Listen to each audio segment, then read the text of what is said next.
You can always choose to be kind. Hey there, I'm Tiana, and thanks for joining for today's BeKind Craftisode.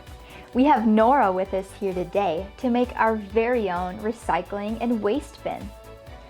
This is the craft that shows up on Nora's side panel of her package. I have a few different materials with me. I have a cardboard box. You can really use any that you find, whether it's smaller or bigger, whatever works best for your space. And then I have two shopping grocery bags. They could both be plastic, both be paper.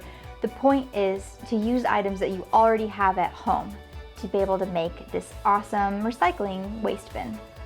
So my first step will be to cut the sides of the box, just so that I have my good box here, and then I might need to cut the bags down a little bit just so that they fit the right way. Let's get started.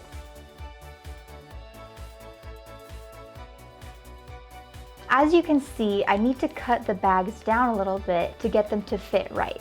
Now that we're done cutting, we can fit our bags into the box. As you can see, it fits better now that I cut down some of it. You could also add in some tape. I added some here in the middle just to keep them separate. And now I can actually add in some recycling and trash.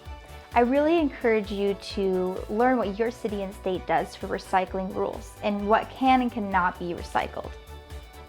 Here you can see I started using my recycling and waste bin. I have some toilet paper rolls, water bottle, and here's the cardboard edges from the box that we cut at the beginning.